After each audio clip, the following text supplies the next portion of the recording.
Hey kitties, what up, what up? Welcome to Primal Screen. This is your host, Nick Graystone. For the next hour, we're going to talk about fantasy, reality, and everything in between. Let's go. That was beautiful. I was just so getting into that type of music that you guys listen to every week, like the pornographic music. I love that. It's like 70s. So, Tony, if I ever do decide to go into that field, you will be producing me with that as well. I think I could do it in this very studio. That's a dream come true right there. For both of us, I think. Absolutely. Excellent. Thank you, Tony. I appreciate the morale boost. So, I came prepared this week, but obviously my dongle wasn't dingling tonight, so I couldn't plug in. But we're going to go with Tony's plug-in right now. And we got a world premiere. I'm going to do a little bit different tonight. Oh, yeah, kiddies, I love it. The new Demon Scar song. We'll talk about it when we get back. Same old show. So here we go.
Oh, yeah.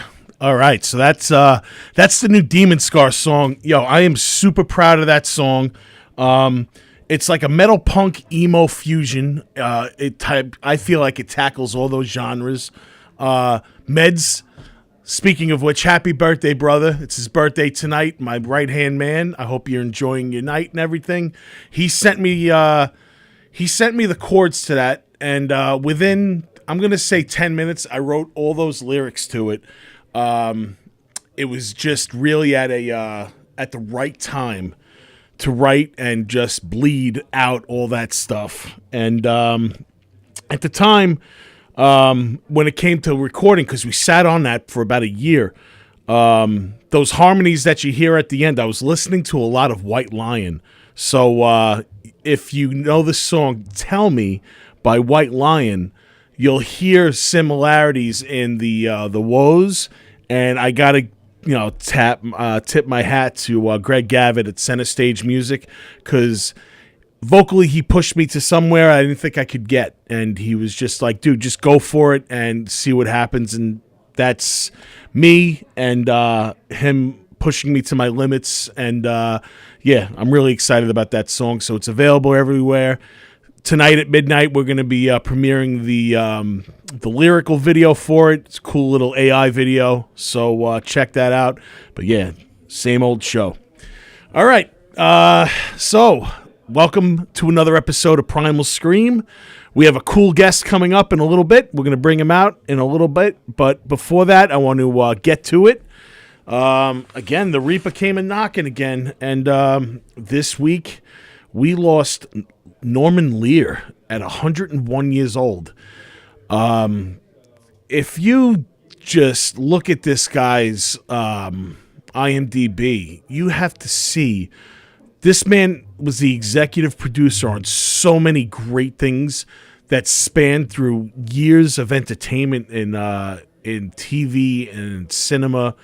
All in the Family, The Jeffersons, Maude, Mary Hartman, 227, Silver Spoons, The Facts of Life, The Princess Bride.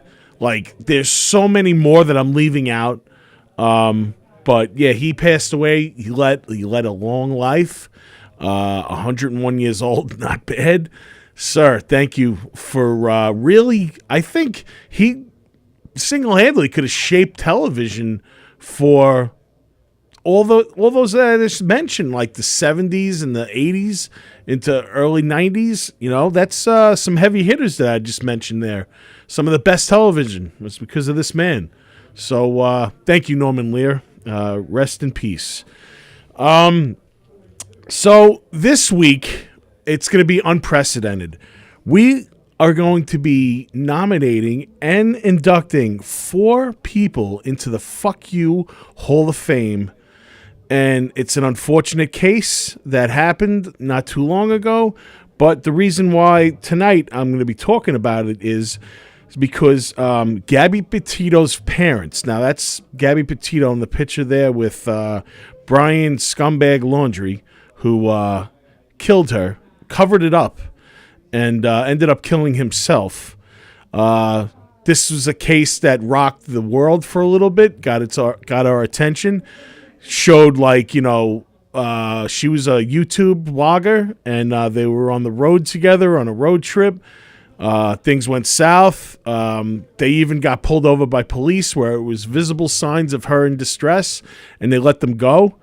And it ultimately led to this girl getting killed. And right now, the parents of Gabby Petito are suing the Laundrie parents because what had happened was, Gabby Petito's parents claim that his parents and the attorney knew that Petito was dead and lied about when they knew about it. So the Laundries are believed to have shared a message with attorney Stephen Bartolino on the same day of August 30th that Laundrie sent a text to Gabby's parents, and they were saying that there was no service in Yosemite Park. He was posing that he was Gabby, but in actuality, he had killed her a couple of days before that. Brian ended up returning home on the 1st of September, and he retained a lawyer on the 2nd of September, and Gabby's mom didn't hear from him ever again or hear from her daughter. And filed her missing on the 15th of September, and he already had a head start. He was already, he might have even been killed by then, but he took off, and, basically a 2-week head start. Now, why they're suing them is because these people went on national television knowing that their son had killed this girl, and they expressed that there was hope that Gabriella Petito was located and reunited with her family. And their son had already on the run, and possibly already had killed himself. So they kind of deceived these people. And so attorney Stephen Bartolino, Laundry, and the Laundry parents, the Forias. So that's 1, 2, 3, 4, 5, 6, 7, 8 fucking middle fingers to you, because what the fuck? Unbelievable. I just it's sad. It really is sad. Gabby, please rest in peace. And we got to move on from that. This weekend was a great send-off. I went to go see Kiss. It was a very emotional. The first night I was supposed to go to the show with my friend Michael Porciello. Unfortunately, Michael passed away in August, and I still had gone to the show, and what I wanted to do was put a beer in his honor in the seat where he was going to sit next to me, and that's in the picture right now. So I was reeling from that, just it was going to be a great night. It was still a great night of music and everything. I just missed my friend, So the second night was very special to me. I ended up taking Zozo. So Zozo last year went to her first Kiss show. This was her second one. And as you can see, the first time we went as Peter. We went as the Demon and Paul Stanley. But this time, Zozo wanted to go as Peter Criss, and I went as Ace. And our makeup was done by my good friend Jocelyn, a.k.a. Lydia Sage. She is at immaculook.com, so definitely look at her stuff. She does obviously she does great Kiss makeup, but she also is a very talented makeup artist for weddings and for all types of events. So definitely check her out on at her website. She really did our makeup awesome. And I got to say that I teared up a few times at this show. I just remember the first time I saw Kiss with my mom. It was at Nassau Coliseum on June 28th, 1990. So it was like I was 12 years old. And I just kept thinking about that, me getting taken by my mom to the first Kiss show. And now, supposedly now the last Kiss show, I'm taking my daughter. And just got to remember one thing. When I was at the Kiss show with my mom, we were sitting on the side of the stage a little bit up at the Coliseum, and the back of the stage was blocked off, but we saw these two people walking up. It was a guy and a girl. All of a sudden, the girl disappears. The guy's sitting in the seat. I'm watching the show. I'm not paying attention. I look back. She's on top of him, and they're totally fucking in the last row of the Coliseum. And they shine the lights on him. My mother's so embarrassed. She's like, stop watching. And I'm like, I couldn't. I was a 12-year-old horny little bastard. Now I'm a 46-year-old horny man, but I couldn't stop watching, and it was just a crazy night. But this time, taking Zozo, and it was just a great night. Just had so much fun. They played great. I know people, ripped them apart about everything. And yes, unfortunately, Ace and Peter didn't show up, and that's not a shock to me. I didn't think that they were going to, because if you look at it, Tommy Thayer and Eric Singer have been in Kiss longer than those two guys were. I know they're the original, but these guys actually show up, do their job, and there's no problems. They're hired guns, and it was a great send-off, man. It was good to see that them end it. Well, I don't know now about the end, but supposedly now the future of Kiss is going to be AI. So A lot of people are ripping apart that. I feel like it's a double-edged sword with Kiss. They always get ripped apart about everything that they do. A lot of complaining on the internet. And I feel like the complaining are from the same people that spend $50 a ticket to see a tribute band, and they're fine with the fictitious version of their favorite band, but while their other favorite band is putting out an AI version of them, they're not going to do that. So, I don't know. For me, I'm not going to drop the big bucks on it, but you know what? If it's like a cool like Atlantic City or Vegas show, I'll go check it out. We'll see what happens. Maybe I won't even go see it in person. I'm definitely going to watch it, special on it or whatever. Maybe they could even remake Kiss Meets the Phantom of the Park with AI. That would be pretty sick. That movie's ridiculous, so why not make it extra ridiculous with the AI version of Kiss? So, I don't know. It was just a great night. I had fun, and thank you, Kiss. I'm a fan. I've always been a fan. There's really nothing that you guys could do that I probably wouldn't be a fan. So it was a great night. Speaking of great nights, last night was also awesome. Last night, I'm going to actually... I'm not doing Unboxing Your Box tonight, but I'm going to do In Between the Flaps, which is another thing when I talk about books. So I bought this last night at the Bouncing Souls show. This is 30 years of the Bouncing Souls in this book. I was just looking at it. I got to really get into depth, but it's just like the history of them. It's got like old flyers and stuff. And last night was like a reunion, Big shout out to Joey D, my good friend Joe DeVito. He got us a VIP table, me and my best friend Anthony. And we sat there and we watched the Bouncing Souls kick ass. Prior to that, when we went in, they did an acoustic set. They played some classics. Anthony yelled out "Joe Lies When He Cries." They played that acoustically. And then, just seeing so many people from my past, I knew it. Like, I heard that they sold like about 600 tickets or 650 tickets. And Anthony said, I guarantee we know about 400 people that are going to be here.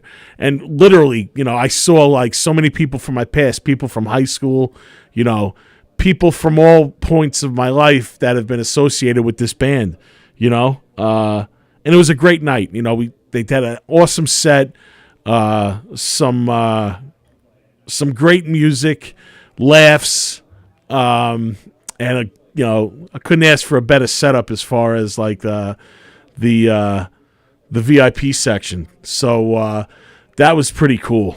And again, crucial moments, 30 years of the life of the Bouncing Souls. It shows so many things. It shows like all their album covers that were drawn up by like the bass player Brian. He's also the one that tattooed me and Anthony a couple weeks ago. It shows that first Johnny X 45, which was gifted to me. That's how the Bouncing Souls actually came on my radar back in 1995. For my birthday, my friend Megan Lapidus gave me the 7-inch of Johnny X. And ever since then, I've been a fan, and I've seen them through the years at different clubs and everything throughout the city, Long Island, New Jersey. And then, last night at Mulcahy's was definitely a fun event. And I might even go see them next week. They're playing in the city again because I had so much fun. So we'll definitely see about that. So I wanted to, I don't know, is our guest here yet? No? He's supposed to be logging in pretty soon. So let me check and see what's the dealio. Text him right now. So our guest tonight is going to be Ari Lehman from First Jason.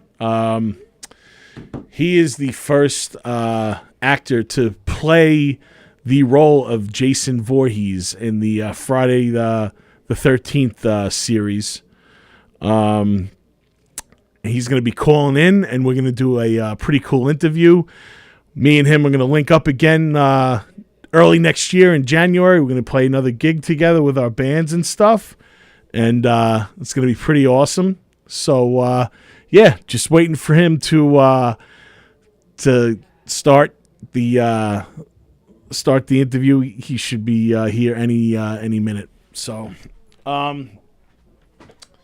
yeah, pretty crazy stuff. Yeah, might as well, yeah, because this weekend actually is going to be a special event. I want to thank Mr. Beery's again for being my sponsor. It's the Winter Wonderland at Mr. Beery's. It's going to be Saturday. There's going to be a bunch of bands playing. Also, they're going to have a karaoke at night. Some great Italian gourmet from my friend Christina. Her business is called Cornicello and Rustica. She actually did the HorrorCon a couple of months ago at Mr. Beery's. She's back again, so you guys are in for a treat because she always brings the good gourmet stuff, which is always delicious. And Friday night is the annual Bad Mary Christmas show. And that's going to be a great event, too. Last year I went to that. Speaking of Friday, I should even give a shout-out to myself. Tomorrow is my birthday. Oh, really? Yes, it is. Oh, shit. Yeah, December 8th. Do you know what? It's one of the darkest days of rock. For two reasons. What do you got? It's Lennon and Morrison, right? Well, it's Jim Morrison's birthday. Oh, it's his birthday. Oh, okay. And then But Hari yeah. just texted me. He said that the Zoom address is invalid. Really? Yeah. You want to... All right, yeah, give me a second. I'll set up a new one. Yeah. All right. Let me just write to him. Let me just... Did I miss... You were talking about last night. Did I... Are these pictures from last night that I was supposed those to are show? some of the Bouncing Souls stuff. Sorry about that. Nah, don't worry about it, dude. Yeah, It's I all totally good. missed it. It's all good. All right. Yeah, let me... I'm just going to write to him right now. The producer's sending over... that's weird new... because it's on right now. It's... all right. Zoom info. You want to just... what are you going to do? Text it to me? Yeah, let me see what I can do here. Okay. Unless you want to call him. You want to call him on the number? Can you do that? Hang on. Let me... Sorry, kiddies, for the technical difficulties, but you know how we roll at Primal Scream. We get through it.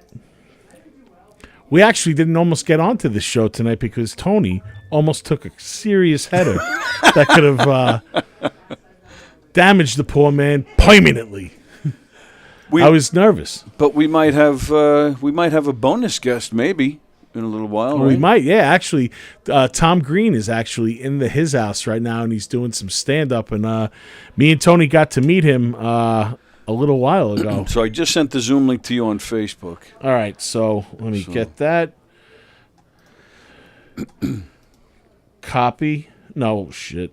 The whole thing, right? Yeah. Copy. And now I'm going to paste it to you over here. Shit, I don't know if that's... Let me see something. I'm cursing up a storm over here. What the hell happened over here? One tap. Here. I wish I could just copy this right now. Can you just tell me what the meeting ID is? And then I could just type it in here. Yeah, give me a second. Let me see if I can find it. Meeting ID. Sorry about that, Ari, if you're listening right now. We're getting this right to you, brother. And sorry to you people that are listening to right now. And I'm calling you people like my lovely listeners out there that have been through the shit with me over the course of the past couple of weeks. Let's see. I think I got it. Oh, you think you got it? 454 2454. And then passcode 914-718. 914718. Yeah. All right. I think this is it. All right. I just sent that over to him. Is that your buddy? I don't know. He was waving. I don't know where he went. Oh, though. I don't know. I wasn't looking. That's all right. Hey, what's up? Oh, Yeah. there he is. All right. All Cool. right. How are ya? What's up, Ari? Sorry about the technical difficulties, my brother. Oh, no problem. No, it's all good. It's lovely. It's wonderful. It's a happy holidays. No one Good to can see you kill guys. Jason, and Zoom won't kill Jason because Jason never dies. No, Jason's gonna come and kill Zoom. Right? Fuck That could be like a new plot for a new Friday the 13th. You might be onto Well, something. yeah. I mean, I've already written a whole thing of Jason versus AI. Oh, man. I don't think they stand a chance. Well, it could be really, I mean, because we have to bring Jason into, look at all this lovely modern technology we have here. Little Jason, big Jason, they can't speak. Okay, Nick? Right? But maybe they could text. Okay. Okay, if you gave Jason a phone, would he text people is the question. Are you guys still there? Yeah, no, I'm here. I hear you.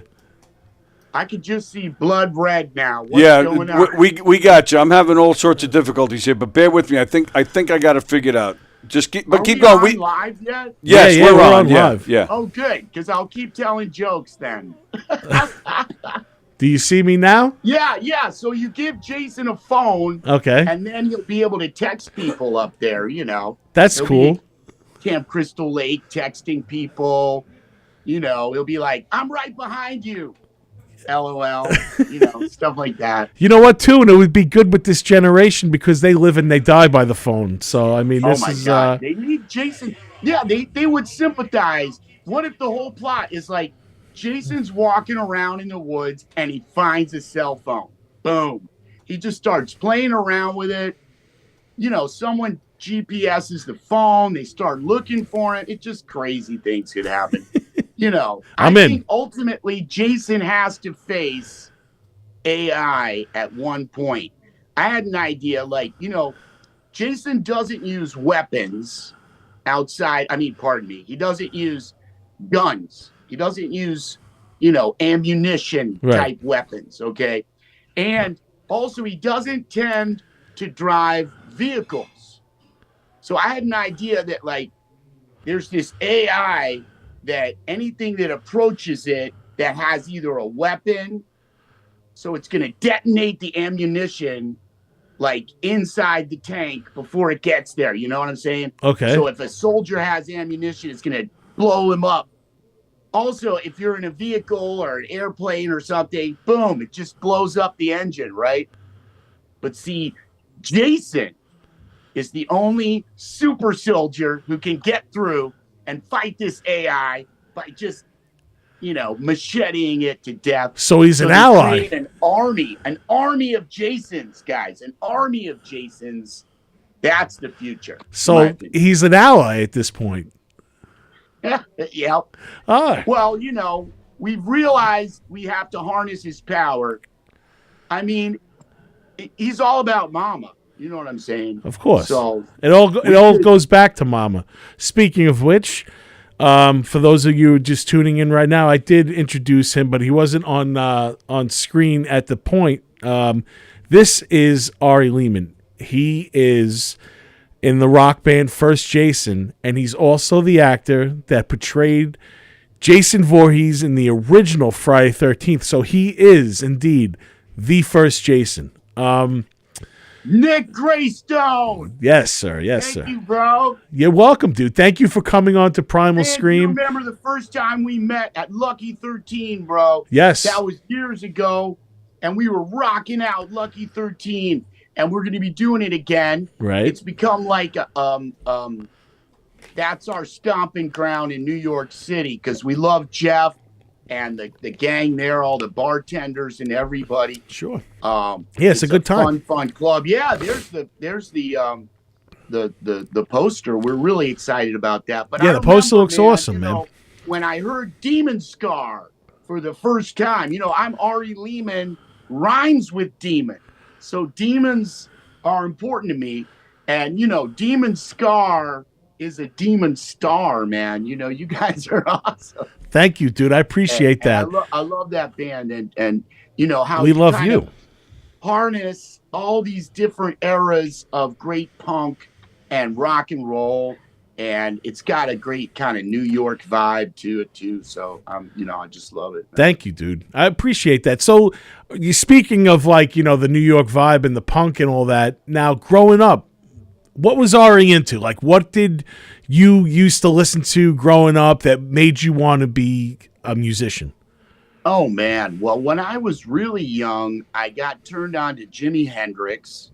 That was really one of my first things because the first ever band that I was in was a Hendrix cover band. Playing keyboard, believe it or not, which kind of shows you why I play heavy metal guitar today. But then, and this is how old I am, Bob Marley and the Wailers started hitting the radio. And I was like, man, what is that? With the organ and the pop and bubble and the whole cool thing. So I wanted to learn all about that too. And I got way into reggae music. But gosh, Nick, it's I've had so many influences. Then of course I kind of got into prog. I was kind of a real prog kid with Jethro Tull and Yes. Okay, like And ELO. then ultimately like King Crimson. Okay, I was like so into King Crimson, and in high school that was my kind of go-to because they were actually coming out with those albums at that time. Adrian Belew, Robert Fripp, Bill Bruford.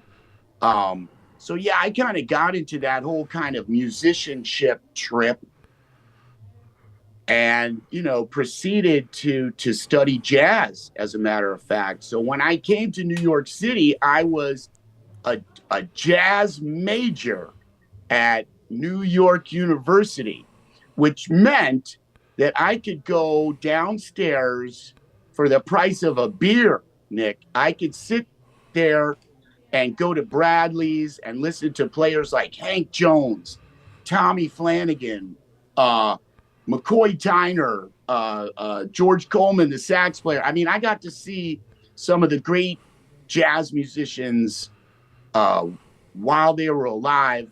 And so that put me on a whole track there. Ultimately, when I got out of New York University, the first thing that happened was I started working with a band from West Africa. Okay. I happened to know some taxi drivers who were Nigerian.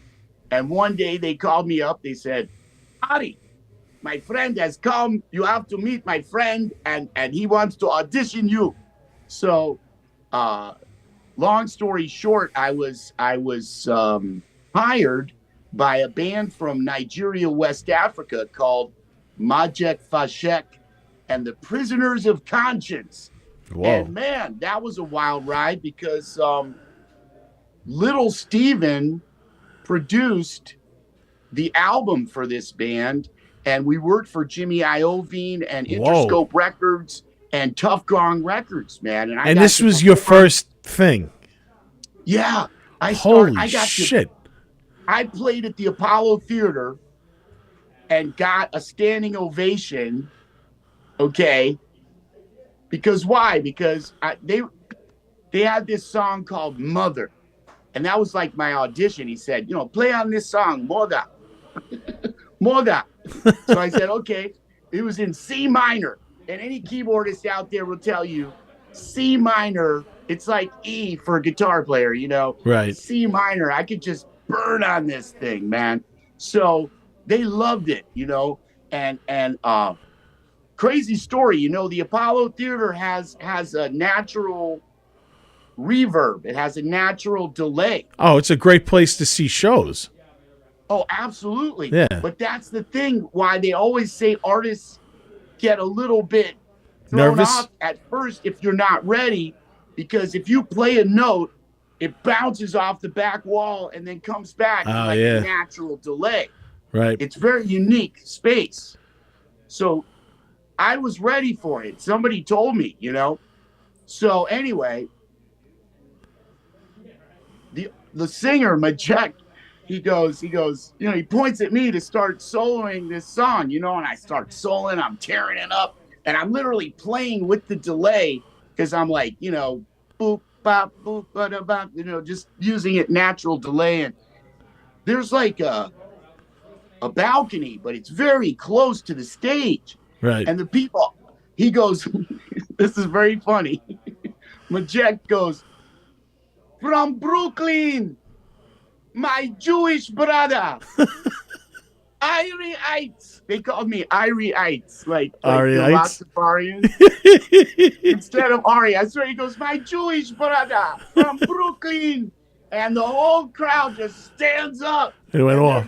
They're all big Nigerian people, huge. Like I was like tiny compared to them. And they're all, whoa, they standing ovation, Oh, my that's God. so awesome. That was insane. So you were basically playing like Pong with your notes off the. Yeah. Wow, dude. So anyone who plays at Apollo Theater, remember that.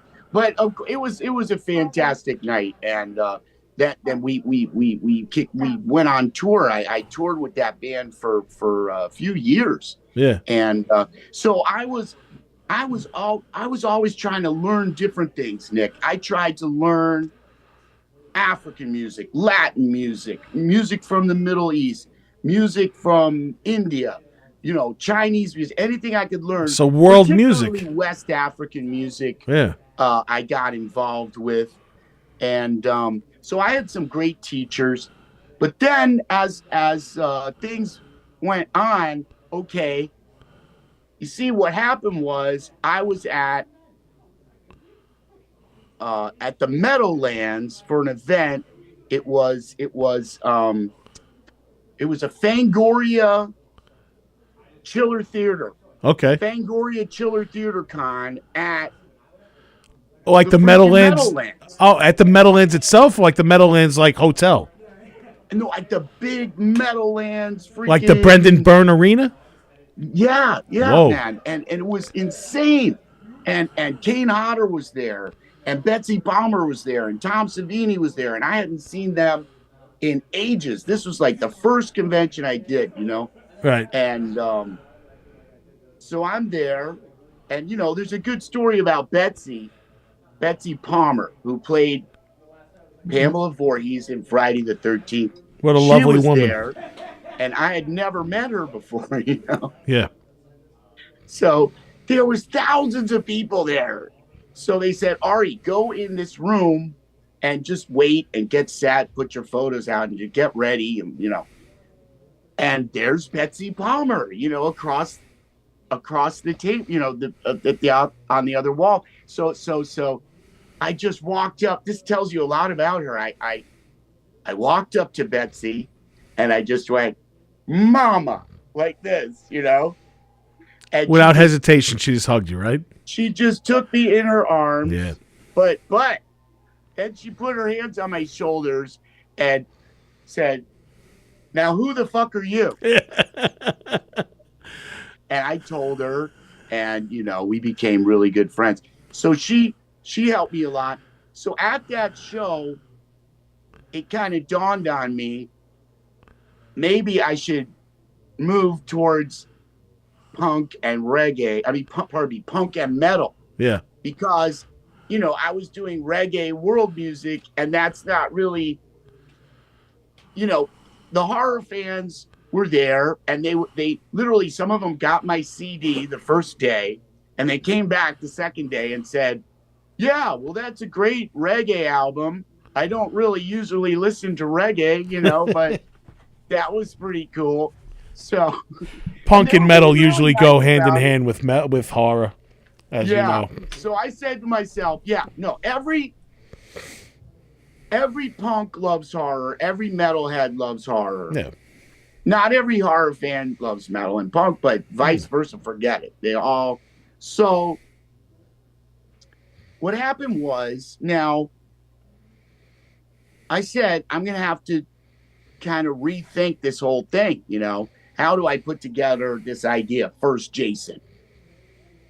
And I got a lot of help initially from a friend of mine who was the drummer who subbed for the drummer in Cro-Mags. Oh, okay. And his name is Cleaver. Okay. Okay. It's this Israeli cat who's just an amazing drummer, right? So he would sub because I think Harley and the drummer didn't always get along, la, la, la. So Cleaver actually toured with them throughout Europe. So we played jazz and reggae and other stuff together, but because he knew about punk and particularly a fan of Bad Brains. Oh, okay? Bad Brains is awesome. And there's only one. And exactly, because he said to me, look, here's a punk band that plays reggae. Because, Bad Brains has reggae songs. Yeah, absolutely. So I was like, wow, it was a very smart move on his part because it kind of opened the door to me. Now, that opened the door to a lot of people, Bad Brains. Yeah. Absolutely. Now, there is a little other part of the story because when I was at NYU, I had the great good fortune to be friends with Dave Insurgent, who is the singer for Reagan Youth. Yes. And so at that time, this is way before, but I had been informed in the sense that he would come over and listen to me play jazz, and then he would take me over to like CBGB's and I would watch his band. I got to see the Bad Brains. I got to see the Dead Kennedys and all of these bands. I got to see White Zombie. So, man, I was still at that time I was the jazz hippie kind of guy, but I had witnessed that. So remembering that and working with Cleaver, I started First Jason. Now, while on tour, I met my beautiful wife, Elaine, and we moved to Chicago.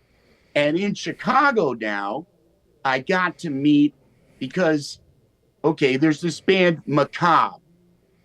I've heard Chicago. of them. Yeah. Now, Macabre is this murder metal band. Now, they're very, very much of a death metal band. They have an album called Jeffrey Dahmer, I think. Yes, yeah, exactly. I know it. Yeah, all their songs are about actual serial killers, and they are fantastic. They put out an album 2 years ago, which is amazing, and they're still touring. They're a great band. Yep. In fact, Macabre is the first band ever to have an album of all double bass drum tracks on the whole album. And that was like 25 years ago. So, and they're just amazing. So the bass player they had a little hiatus. So he jumped in and he helped us a lot. He's called Nefarious, the bass player, Chuck Nefarious. What a name. That's a great name. Oh, he's an amazing player too. Yeah. And it was one of those moments where, I truly benefited from the insight of a musician who had the knowledge that I needed to access, and I'm eternally grateful to all those musicians. Bands like Johnny Vomit and The Ugly here in Chicago that helped me, because I needed to get a sound together, man. Yeah. So then we released Jason Is Watching. With those songs, what year was that? Dies, Jason Is Watching, Machete Is My Friend. So, what year was that, Ari, when you released that? The 2009. Okay, yeah, because you know what, I remember meeting you at one of the conventions back in the day. This is before we even had the gig, and you had just released that. I was trying to figure out the time frame of when it was, but it was had it on a CD and a sleeve for $10 or something. Yeah, no, it was on your table. I you know what it was? It was for that. It was for the 30th anniversary of Friday the 13th. Oh, that's right. at Hunt Valley. And also, they had released the new movie in 2009 too. So yeah, it was I right think around that like, time. Wow. Like October 13th or something. I can't remember. But that was the last. That was the last official Friday the 13th movie that they released. Hopefully, this new stuff will see the light of day, because I do believe, from what I heard last, that the lawsuit is indeed over. Can you believe it, man?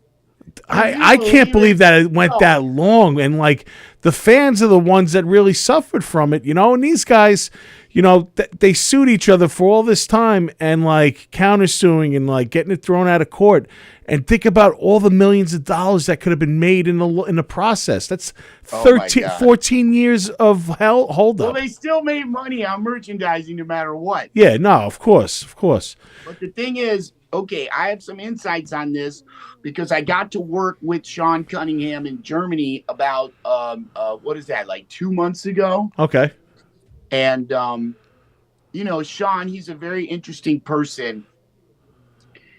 And he gave me some insights about the whole thing. Yeah, well, first of all, the lawsuit ended 2 years ago. So that lawsuit has been over for 2 years. Wow. And they still hasn't. Well, you've got two factors. Sean, upon the, the lawsuit favored Victor in the sense that this is what happened. He got monies that were coming to him all along. Right. As a writer, not as a work for hire, as a writer. So now he's entitled to those royalties only from the movie that I was in, the first one. Well, I'm also in parts 1, 2, and 4. Yes, because they reused the flashback footage. scenes. Yeah. Yeah. Not that I was paid for all that, but that's another story. But Victor got the rights to the first Friday the 13th. Okay. So what does that mean? It means he does not have, he has the rights to this Jason. No, that Jason. He doesn't have the rights to the other Jason. This Jason. Over there. The zombie Jason. No, he doesn't have the rights to Hockey Mask Jason. So then Brian Fuller came forward with this idea with A24 and Peacock. And for Crystal Lake. Yes. Yes, okay. So we're hoping the best for that. The other factor was, of course, Nick, the writer's strike and the strike. So that delayed everything. Yeah. But so here's what Sean said. Sean said they are going forward with the TV series, that there will be a film as well. But in the sense, like the way that Friday the 13th Part 3, if you remember, was 3D. Right. And that was really, well, I'll tell you another story, but Friday the 13th Part 3 being 3D, and that's where the hockey mask comes in. Right. You see? So we shouldn't underestimate the fact that it was kind of a new format. Yeah, no, they were pushing it for the time. It was 3D at that point was hot as far as like, they had released like the Amityville in 3D. They did Jaws in 3D. Jaws in 3D. Yeah, Jaws 3D at that time. And then there was another thing that was in 3D that came out. Didn't they do the Black Lagoon in 3D? Yeah, they did a lot of kooky stuff in 3D. Yeah, it's it was the 80s. They wanted to. So Sean hinted that they're considering doing a film in 3D. Some new format. Oh. So what does he mean? 5D? IMAX? 5D? I know. What's that? I don't even know, because the only thing I know is 4D is like you could smell it, and like sometimes that's like in Disney when they shoot you with like water and stuff. So 5D would be like an actual, like him coming off the screen and actually killing you. That's hilarious. Yeah. So Ari, actually, I want to play the song that you had sent me tonight. You sent me your new video. Yes, sir. Yeah, so we're gonna do that right now. Yeah. It's called "Look." The song is "Look What You Did." There you go. It's got lyrics from Mama Voorhees in Friday the 13th, and the footage that you see of me, it's from a movie in which I play the devil, and it's from the movies called Lust, Magic, and the Witch's Sabbath. The song is "Look What You Did." All right, so we're gonna put that on right now. Tell him I'm gonna mute him because we'd hear him while the. Okay, yeah. So all right, what we're gonna do is we're gonna mute you, and we'll bring you right back after the video goes on. Okay? Thank you. We'll be back.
There it is, Eddie Machete shredding.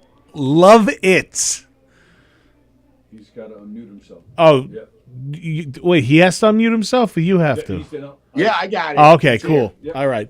Eddie Machete, indeed, man. Yeah, absolutely. Eddie Machete just ripped in that song, dude. It's good to see the boys Eddie and Bass helped, Amp. with the production and mastering of that song, in fact, yeah. Where'd you guys record that out of? Well, we record at Uptown Recording in Chicago. Yep. Yeah, which is where our big sister band, Nonpoint, that is their Rob Ruccia, who's been very, very instrumental and significant in helping me get my sound across, especially vocals. Rob is now traveling with Nonpoint all the time. So, yeah. In fact, we may be moving on to because we have to. We're it looks like we're going to start working together with a small label out of Indianapolis, which I'm really excited about. Yeah, man. We brought a new player in on bass and vocals. His name is Colin Fial, and he's out of Indianapolis. He plays in a bunch of bands, but he's been really helpful. He's just an amazing road musician and just a great performer. And he helped me with some of those resources. And there's a bunch of cool stuff coming up, man. You know, First Jason has been so fortunate because we've gotten to play so many shows. You know, there's so much demand that, you know, we've been in a van for a lot more time than we really want to be. But yeah, no, you're doing it every week. I see you got something going on, dude. I gotta, you know, give it up to you, brother, because you definitely are out there working your ass off, man, and you're doing it, bro. You're all over the place. I'm glad you noticed, Nick, baby. Thank you. No, I mean, man, I would love it, man. It's because we got the really exciting thing this year was Frightmare in the Falls, which was up in Niagara Falls. Oh, that's cool. They put us on their after party, and somehow it was just a perfect storm. It was a full moon night. It was that eclipse, and just there were so many people there. They absolutely packed the venue, and it was so full that when like David and all the Terrifier crew got there, it was like they couldn't even stand in there. It was so packed. Yeah, you know what Terrifier is making the rounds right now. That's the hot piece of cake right now. Oh, no doubt. You see those guys all over the place, and they're the nicest people, man. Like Damien's really cool, and David, and Jenna, and all those people, they're absolutely the best. And then the kid too, you know, like the what's his name, Elliot, you know, from Punk Little. Very nice kid. Yeah, very nice. And we've seen him grow through the years. You know, his parents used to be vendors at like Monster Mania, so I used to see that kid like running around like when he was. I call him a kid. He's a man now, but I used to see him. Yeah, man, I used to see him running around interviewing all kinds of celebrities and stuff. If you like pull up like his YouTube, he like interviewed like James Hetfield from Metallica and a bunch of people. Yeah, back in the day when he was he was like six or 7 years old. Well, now he's in the Terrifier movie. So like, yeah, he actually, you know what? We were working together in Minneapolis. At Crypticon. But I heard that's a good gig. Amazing team. But so that was a great thing. And then so we performed at Hard Rock Cafe in Pittsburgh. That's awesome. And I'm happy to say they've asked us back for Halloween 2024, which is something really. So you're already booked almost a year out. That's great. And well, I mean, because they loved the show. We loved working with them. It's a great room.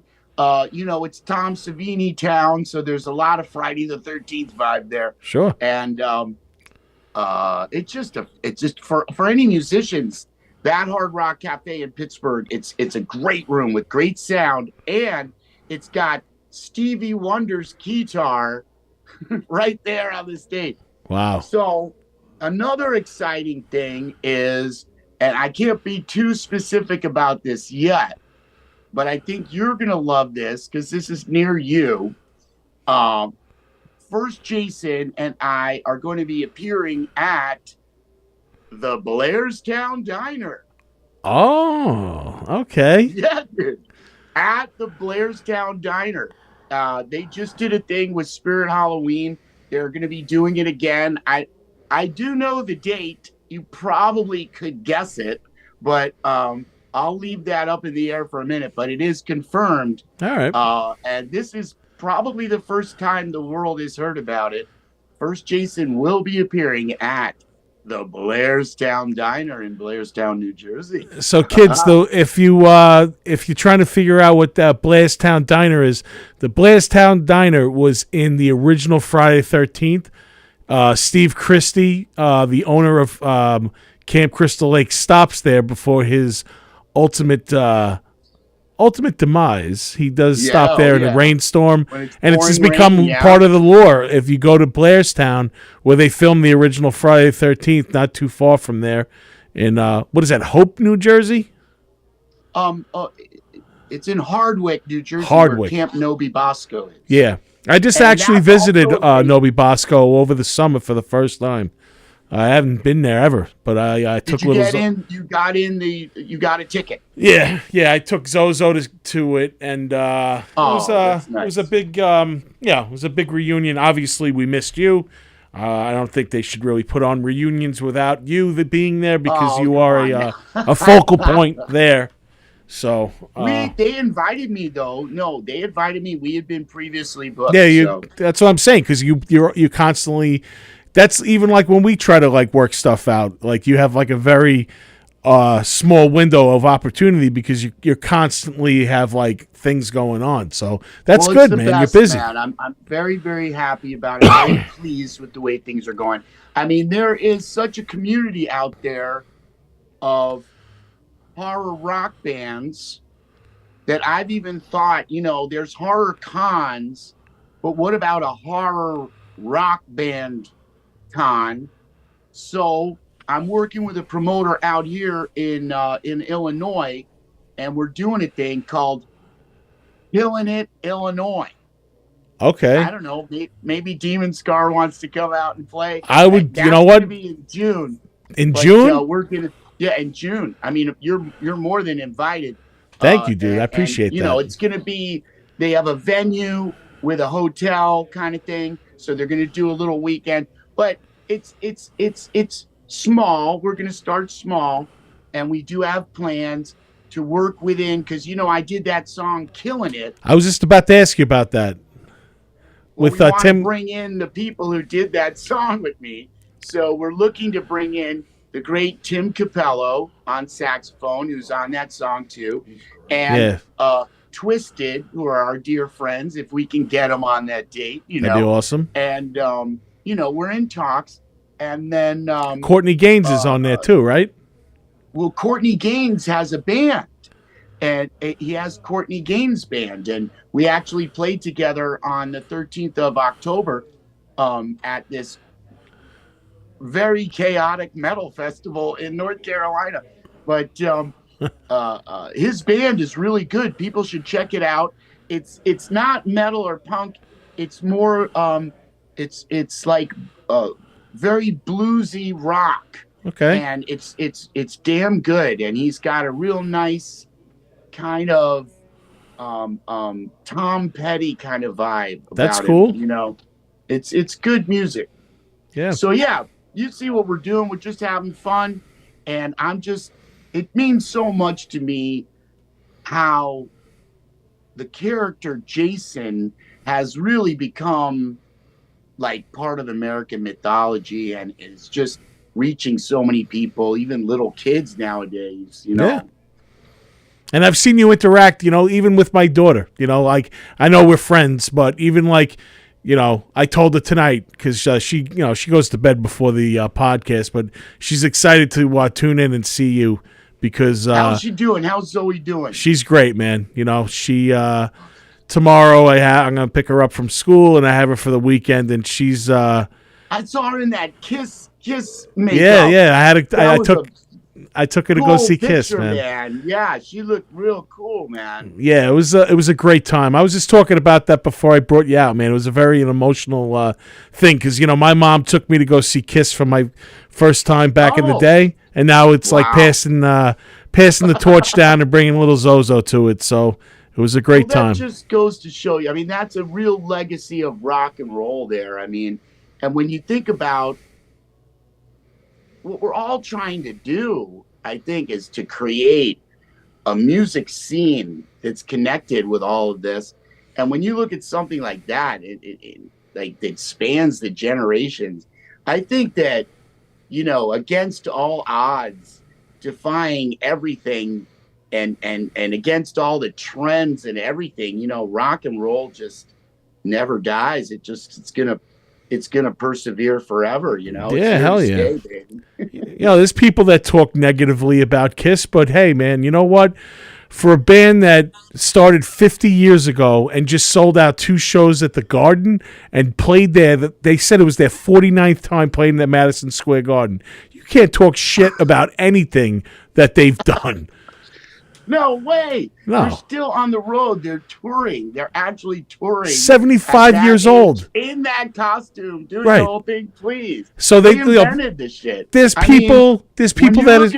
someone like Ice Nine Kills, who we got to work together with, how theatrical. Like, they literally call themselves theatrical metal.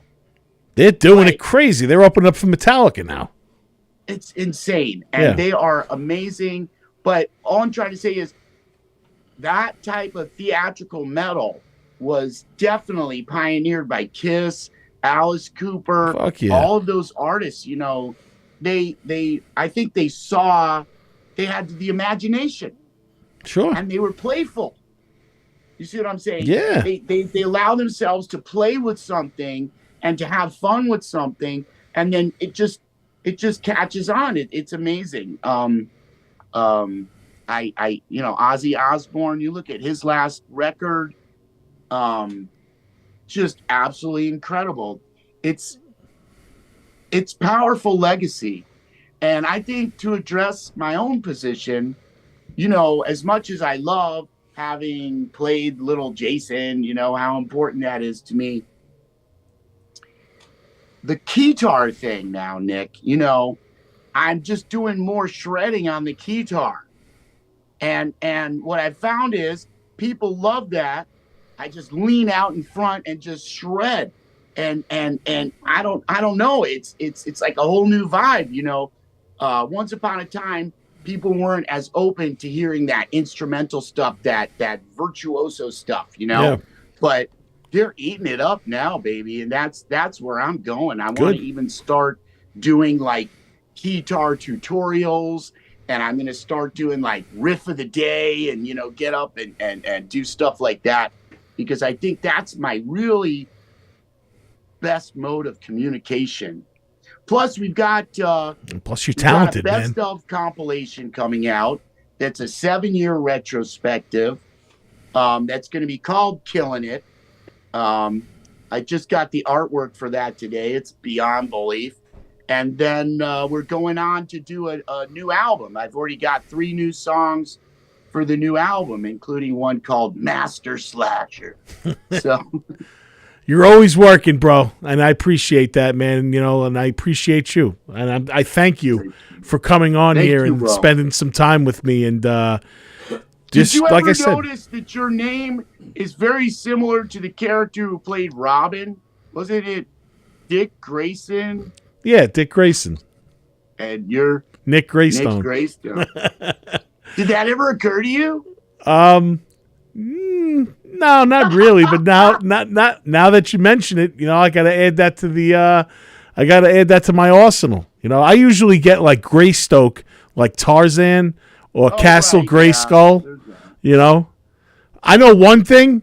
If I ever become like on that level, I'll never have to change my name because Nick Graystone is already there, bro. Like that's the name. It's an amazingly badass name. It sure is. Thank you, man. I hope I fit it well. You do, bro. Thanks, dude. And I want to say, I'm noticing all the new internet web content, and you got your finger on the pulse, baby. Yeah, I've been working. You know what? All right, thank you, man. I appreciate that. I've been working really hard at doing this, and I'm just really proud of my band. Proud of myself. Just moving forward, and I'm like an ape right now. I'm just throwing all kinds of shit at the wall, and hopefully something sticks, and we'll see what happens. But I just want to plug our show before I let you go. Again, that's January 13th. That's going to be at Lucky 13. It's going to be a great night of music. We have first Jason. We have Demon Make Scar. sure you're there and mention this broadcast for some free First Jason merch. Oh yeah, absolutely. And you could, selfies and stuff, and come down, and that'll be cool. Come and hang with the boys. I can't wait to see you, bro. Me too, bro. Me too. It's been a while, and we all looking forward to that. It's Saturday at Lucky 13. The place kind of looks like my old bedroom, and currently my new bedroom too. So because it's covered with horror memorabilia, and like metal. So we Yes. said, they go hand in hand. But Ari, thanks again for coming on tonight, brother. If I do not talk to you before then, I want you to have a great holiday season. And thank you. Happy Hanukkah. Yes, thank you, brother. Happy holidays to Merry you. Christmas. Happy Hanukkah. Happy Hanukkah. Yeah, everything. We just lit the candles, baby. Oh, you did? Oh, yes, right. That's Happy Hanukkah tonight, bro. I'm sorry I didn't even say that to you. So I will catch up soon, dude. And if not, I will see you in Brooklyn on the 13th, dude. Rock and roll. Rock and roll, bro. Jason never dies, dude. So much, bro. Thank you very much, brother. I'll talk to you soon. All right. Ari was great. Thank you so much for coming on, man. It's amazing. Like, I learned something new all the time. He never told me that story about his Apollo theater experience, and that's pretty awesome, man. And I look forward to continuing my friendship with him and learning new stuff about him. Very interesting man. So, kiddies, yeah, that was a great night. I did my plug in the beginning of Mr. Beery's. Again, check them out. Tonight's open mic night. Tomorrow is Bad Mary, the Christmas show. And then on Saturday, we have the holiday Christmas Winter Wonderland hosted by the lovely Julia. She's going to be there. And at night, they're going to have some great karaoke. You might even see me, but I'm not sure yet. We'll see how it goes. But if I don't see you next week, I'll let you know. There might be a little scheduling conflict, but if not, I will be back next week. If not, I will definitely be back before Christmas. Kiddies, I love you. I will talk to you soon. And this is Nick Graystone, and I'm out. Later. Don't go anywhere yet, just Mr. Graystone. What do you got?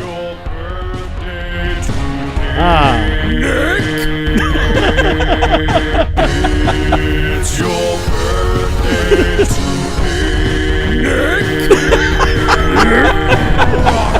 Nick! Happy birthday, pal. Hope you have a great time tomorrow. I appreciate that. Oh, so we were talking about that right before we go.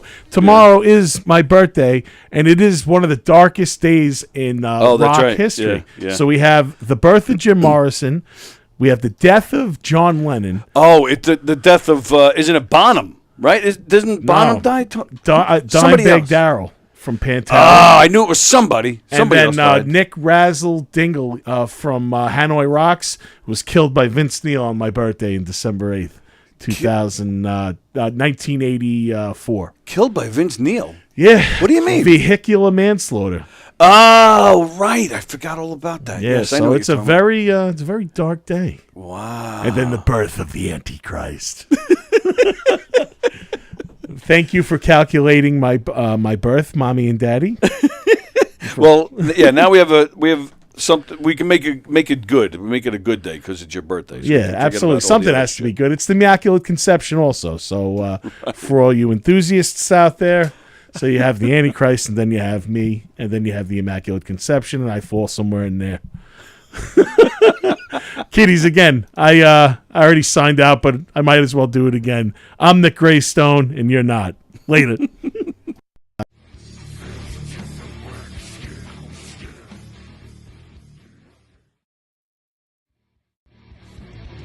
Thank you for listening to Primal Scream. I'm Nick Graystone, a.k.a. The Nizza.